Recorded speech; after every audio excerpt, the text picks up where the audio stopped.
partnership with a few industry partners that offers micro-credentials. Micro-credentialing, the good thing about it is that it can happen outside the scope of the university. So somebody was saying to me how easy it is to influence curriculum within the South African academia space. I actually said that the problem with our system is that it moves like a pregnant elephant. It's very slow. And therefore, in forging the partnership with the industry, we are then saying, let's not necessarily make these micro-credentials part of the curriculum. However, we can actually make calls that our students would then come through and learn the skills that are needed. And we have so far partnered with the likes of IBM, where they have offered the courses like data analytics. They have offered courses like cybersecurity. And recently we are partnering with Microsoft, where we are then saying we would want to actually equip those that have graduated with the advanced digital skills. So, in a nutshell, skills for the future is about giving human beings comparative advantage over the machines. And future of work is about making sure that we are always ahead of the curve. We should not be chasing trends, but trends should be following us as human beings. And therefore, that role is very critical, and we can only achieve that where we have partnered, the industry and academia have partnered. I will stop here. Thank you.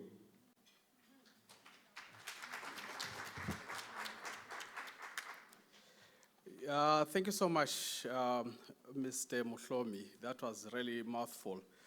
While you are presenting, I'm thinking in my head, commercialization. And how do we bring about commercialization also to the level of TVETs, colleges, while we are trying to balance the scale of where we are, the future of skills, or rather the future of work, because this elephant in the room, it affects across board. You talk of the chasm between the industry and the high institutions. It's quite huge. There's no bulldozer that will really close it within, a short space of time. But it will really take a collaborative effort, partnerships, to ensure that this chasm is well addressed. It's quite fascinating also to think that we are involved in what we call world skills. I think the TVET colleges that are sitting here, they are quite active in the world skills, where we showcase the talent of the young stars.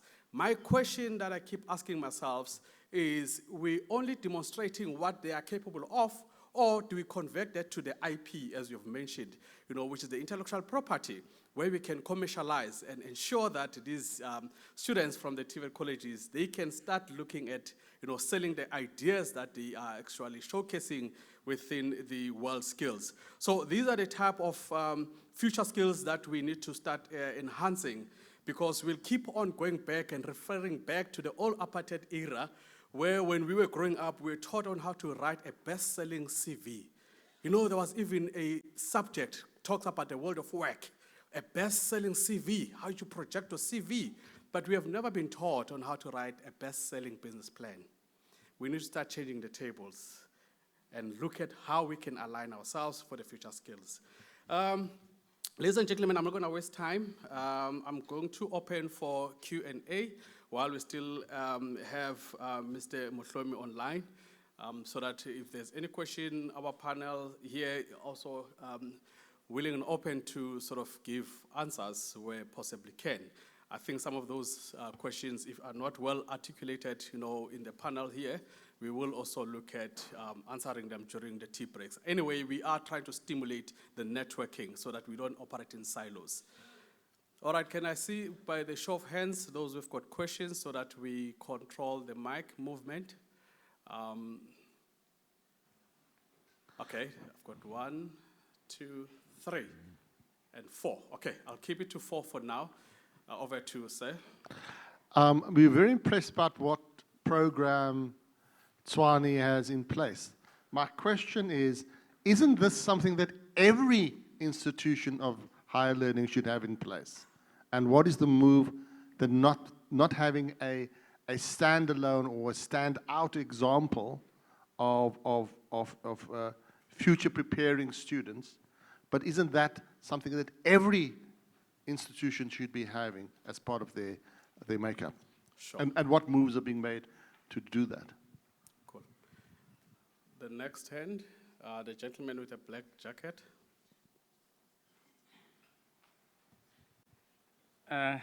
Good afternoon, and perhaps just to help you so that in future you don't call me the gentleman with the black jacket. My name is Basiami Disipi. I'm coming from the NSA. I was hoping you'll introduce yourself.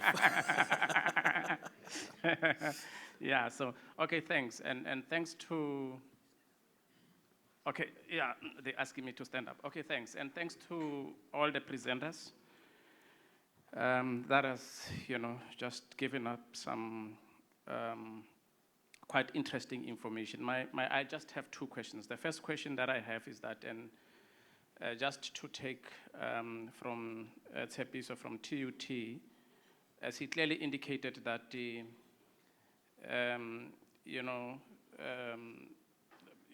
the machines are taking over, the jobs.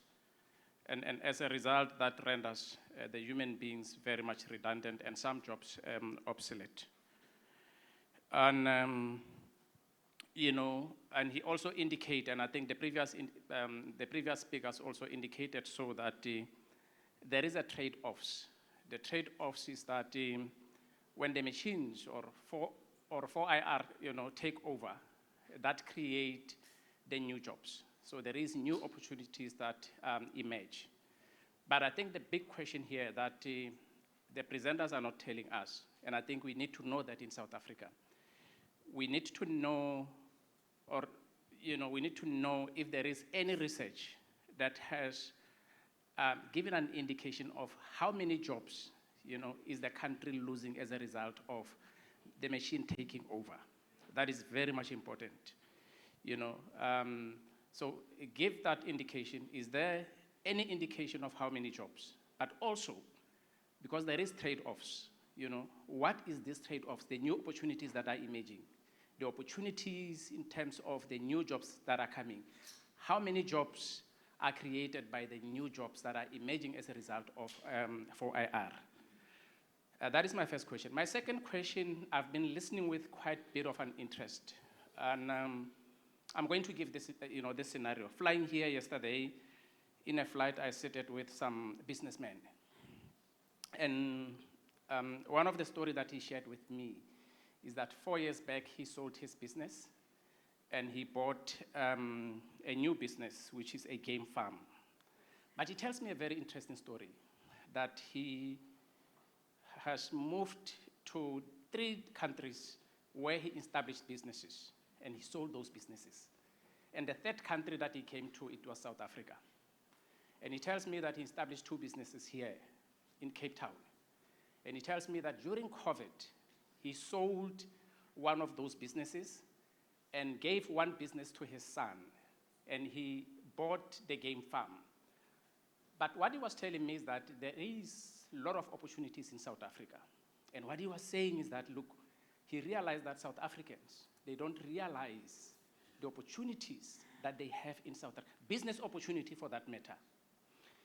And when you sit in this conference, you listen to the speakers, you listen to the wheel, more weight and focus seems to be on a traditional way of doing things, that we prepare graduates for work. When in South Africa, when the country talks and say that we have high unemployment, and the only solution for us to reduce the high unemployment is for us to develop and establish new businesses, and which are small businesses. But you sit here, we talk you listen to people that comes from the universities, and Tshepiso, he spoke quite a bit about it, that as part of these future of work, they also starting to look at the opportunities. Now you have some of the universities, by the way, I'm coming from the University of Pretoria, which is my employer. And at the University of Pretoria, we have the business incubator. That is more or less the same, but what we do there is that we prepare graduates, to breed new ideas so that they can start the business. But when you sit here, you don't get the sense that the institution are preparing students to breed new ideas on how to establish businesses. But not only to do that, you have to take them by Yeah. hand while they are still at the university and prepare them. Unfortunately, And that is lacking. Thank you. I can feel the passion. It's really inside you. Unfortunately, time doesn't permit for us really to. Yeah, but I think I made my point. I think Yeah, they got the you've question. answered. You've asked a question, then you responded to it. But then I'm trying to capitalize actually for my panels here, so that they also understand it clearly. I think I'm going to stick to the two questions for now because we are truly running out of time, and I hate to do this, to cut you off. If your questions you have, please write them down, because my mentor used to say to me, there's nothing that is smarter than your brain. It's a pen and a paper, because the brain forgets. But if it's written down, you'll remember. So please write it down. Our panels there, they'll be willing to answer or any questions that you have. The first question was the program that has been presented by Tshwane. Can it be replicated to other institutions? That was the first question. And then the second question from I'm bad with names. That's why I didn't have so many girlfriends. So you'll pardon me. With my colleague from University of Pretoria, he mentioned also the job losses. Is there a study or research that can indicate to us, in terms of the job losses within the period, where we're talking about this, future skills? And then the second question that you also mentioned was, what are the new opportunities that we can start looking at, as institutions, so that we prepare for our, students to align themselves, for such future skills. So I think those were the questions that were posed by the delegates. So if maybe my panel can respond to such, and the speakers, I would really appreciate that. I'm only left with actually 2 minutes. Thank you.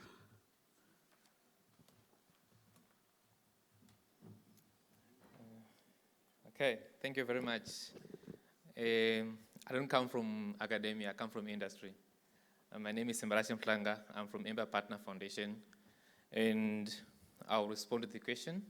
I'm glad that this is Tshwane University of Technology that's speaking, because at Ember Partner Foundation, my core entire team of software engineers and data engineers come from Tshwane University. So in 2022, we partnered with MSITA to train some of the WIL students. And what we found was the students that come from university were almost like 20% of the knowledge, which I didn't blame them, because the industry is moving very fast. So we had to retain this feedback back to TUT. And now currently we are part of the advisors to TUT in terms of IT in their curriculum. The question was, why do the most universities don't have this type of institute like TUT has?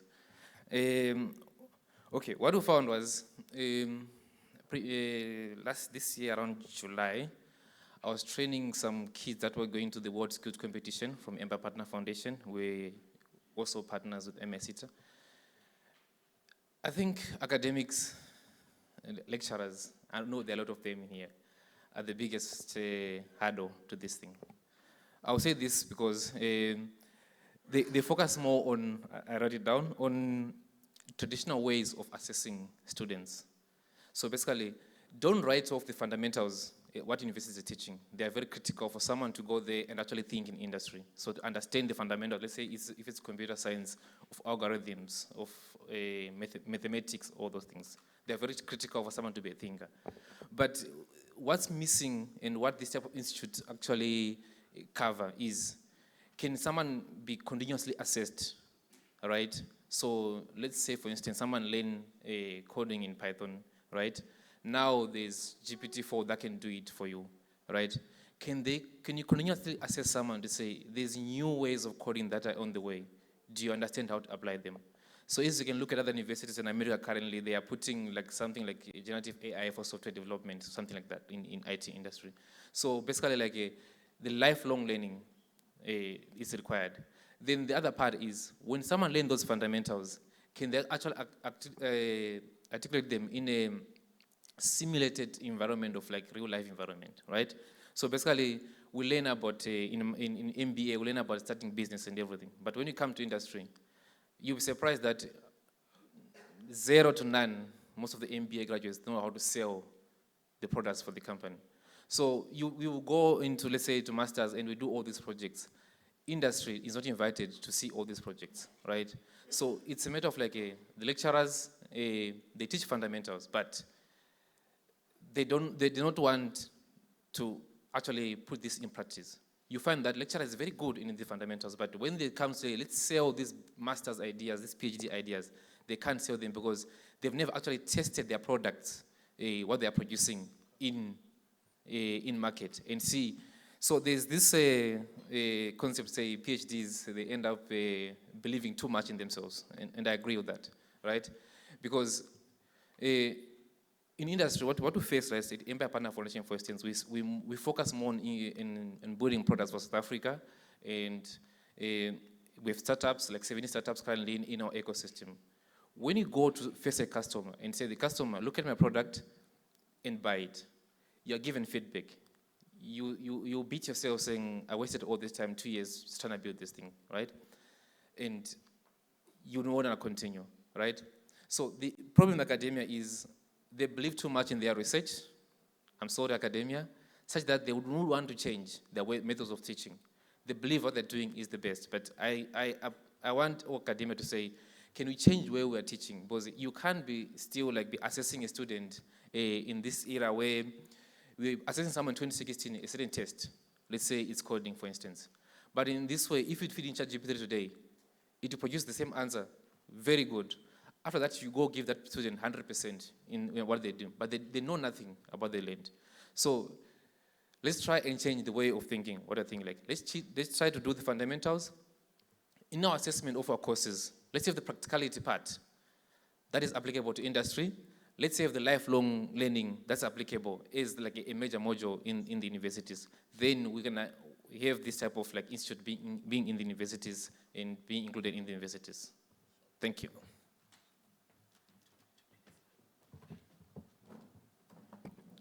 Thank you very much. Shirley Lloyd from the Association of Private Providers. So we get 2 minutes as private providers to tell you a little bit of a story. To answer the question, how can we, that was asked from the floor, how can we extend the particular program that TUT is doing? There's nothing stopping anyone. And I'd like to throw in something here. The Global North and the Global South, I think the speaker earlier spoke about it. Global North, and it was very interesting, sir, to see the trend setters that you showed in the slides that I looked at to prepare. They were only Global North. But there are incredible models in the Global South. So you've got Singularity. But there's a university in Zimbabwe, and they've developed a model that's growing. It's also in other countries in Africa, called the Communiversity, a Global South issue.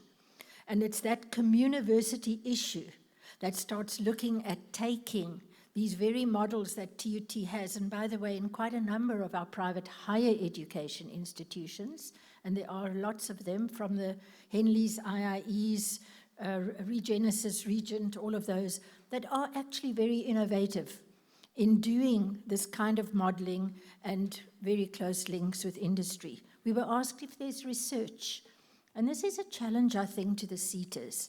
Yes, there is research. 21 SETAs conduct research. And one of the areas in which they conduct research is to have a look at scarce and critical skills, job losses, new jobs, trends, etc. And maybe this is a message to all of us as we sit here, particularly the SETAs, NSA, all of us, to have a look at how we sharpen that research to start answering those questions with facts and figures. So I think that is very important.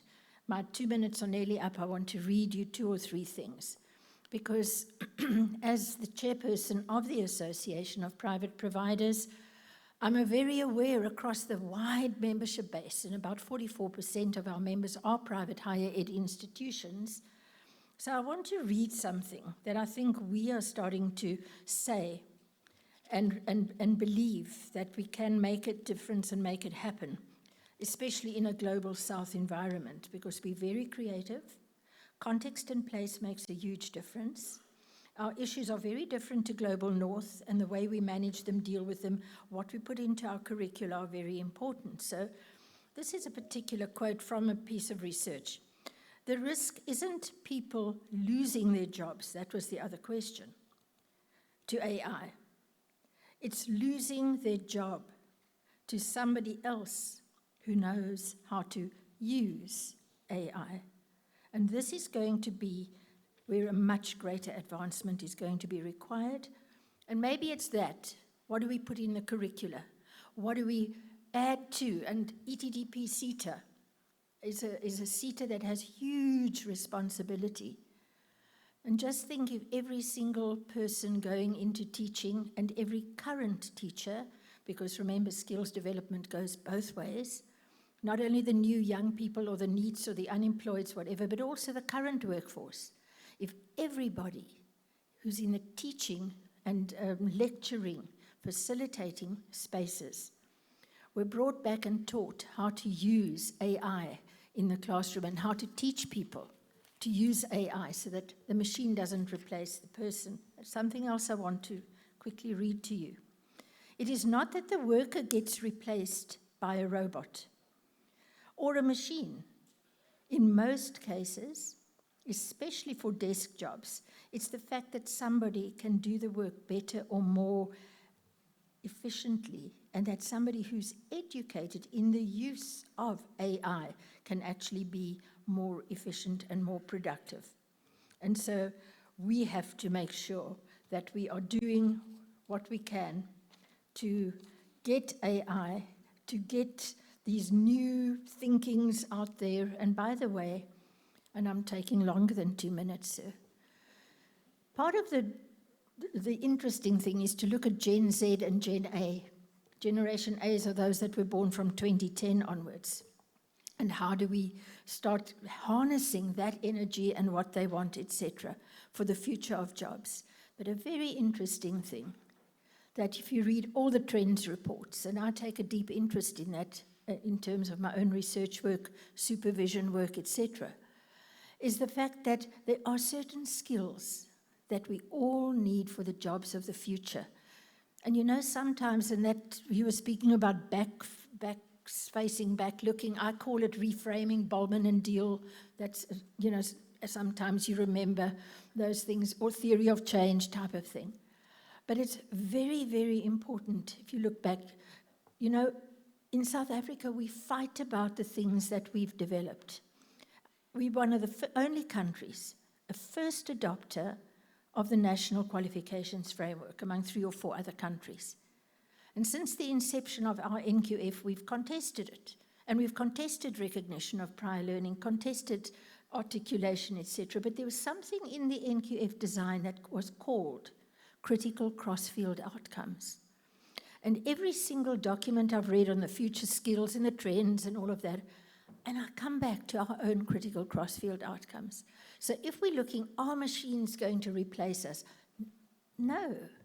They're going to actually, and there are a whole lot of articles that we don't have time, short clips that I wanted to read, we don't have time.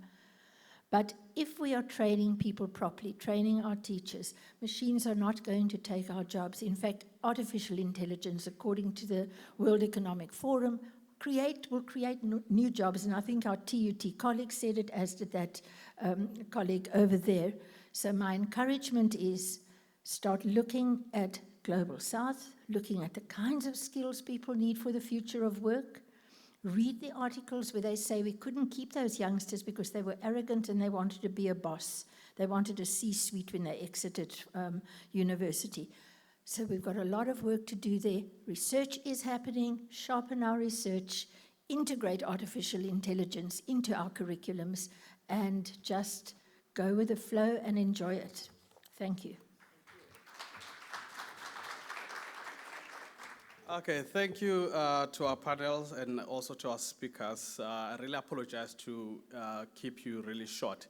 I know the subject is quite important for everyone really to indulge on. I'm going to hand over the program back to our program director, and thank you so much, colleagues. We'll keep engaging. This is not the end of discussion. It's still continuing. Thank you. Thank you very much. Thank you very much, Mr. Shange. You really tried. You really tried. It wasn't easy, but you took the whole hour. Yeah, I can calculate.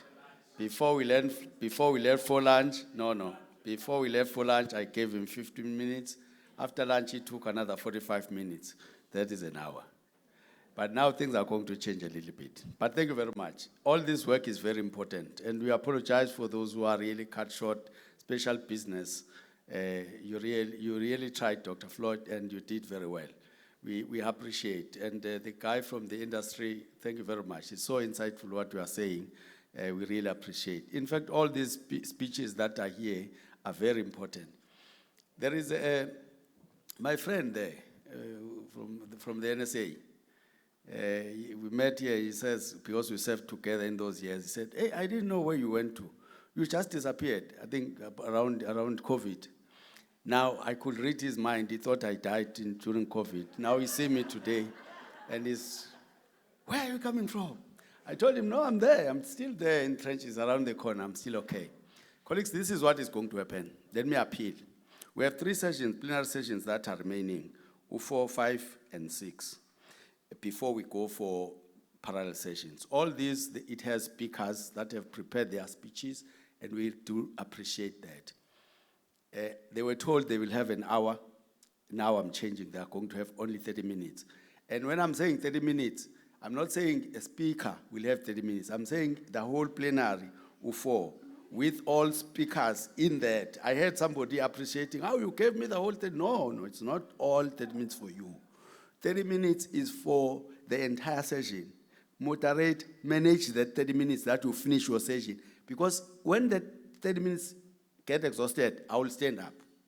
Make sure that you allocate your speakers, they speak all within 30 minutes, questions, and the panel deal with that, because that 1.5 hours will take us to 3 o'clock.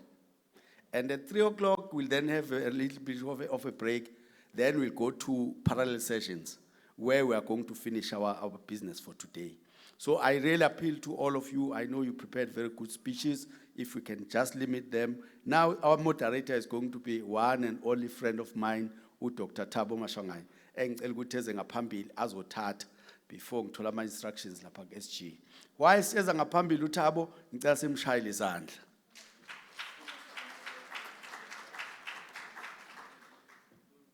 Oh yes, I'll give this to Thabo because he's now moderating. He's a good doctor, you know, a very good doctor. When I was serving in NSA, he was still an EO there. The speaker for NSA is this one, right? Oh.